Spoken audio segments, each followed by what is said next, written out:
Hello and welcome to 30 Days to Learn Photoshop. This is day 29, problem solving.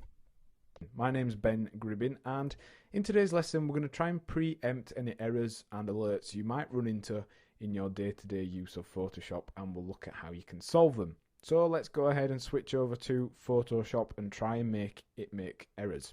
So here's another problem you might run into. You've got an empty layer, you've selected an area and you go to transform it. Oh, you've produced another error. Could not transform the selected pixels because the selected area is empty. So there's nothing that can be selected there. That's your problem there. That's probably just because you've clicked on the wrong layer if you are trying to transform something.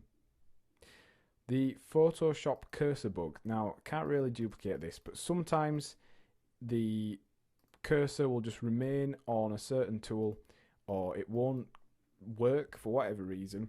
And in order to sort that out, you'd probably best just saving your file and rebooting Photoshop. Now, here's another problem that you could easily run into. If you go onto View and you've set some guides up, or some smart guides, like so, and you are painting along, and then all of a sudden, instead of being able to do a smooth line, you get a bump in it because it's snapping to the layer. You need to make sure that you've got Snap to guides turned off so that your tool, now you can just completely freeform and it totally ignores that guide. It's just a reference point for yourself. Here's a problem you might run into when you're working on GIF files. You can't actually delete or remove this layer, which is a problem. So you can't create layers. You get all the layer panels blocked out. It won't let you do anything. You're probably best off copying the image, so going Command A, copying it, copy merged, whichever one you want to do, and then go to File New and create an entirely new file. It will save all the settings from this file, so the size, the height, everything's correct, and you can literally just paste it in, and then you've got full control over your GIF.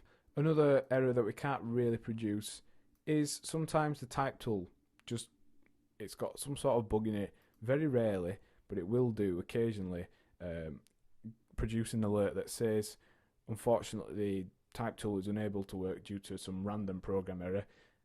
Usually it'll work again if you just click on the type tool, so don't worry too much about that if that ever happens. If it keeps continuing, just close Photoshop and reboot it. So these problems are not things that are going to happen all the time, but they're just something that we wanted to point out to you. If it gets stuck on the hand tool and you're unable to change, if the hand tool carries on over here and you can't change to a different tool, try pressing some of the keyboard shortcuts for another tool, or you could press the space bar and this sort of just resets. So then you could just go to the space bar, get your hand tool, and it should hopefully toggle out of that error. OpenGL warnings, depending on the graphics card that you've got, you could get some errors when you open up, I think it's more than 4 files, and you have certain OpenGL formats. So you want to make sure that in the GL settings, you've got the right settings for the level of computer that you have. Open up performance settings, set the enable OpenGL drawing to either on or off, and it does have a number of features that are enabled when you have it on. So you have things like the rotate view tool, bird's eye zoom in, pixel grid, flick panning, scrubby zoom, which we showed you. Just things like that that are part of the OpenGL platform. So if you turn it off, you aren't going to be able to use those. However, sometimes you do have to turn it off. So that's just an unfortunate thing that you may well have to do. OpenGL needs at least 256 megabytes of RAM on your graphics card, so that could be where you run into problems. Sometimes when you're cloning and you are going along, you get this error. Could not use the clone stamp because the area to clone has not been defined, so you just need to option click or alt click and define the source you want to copy.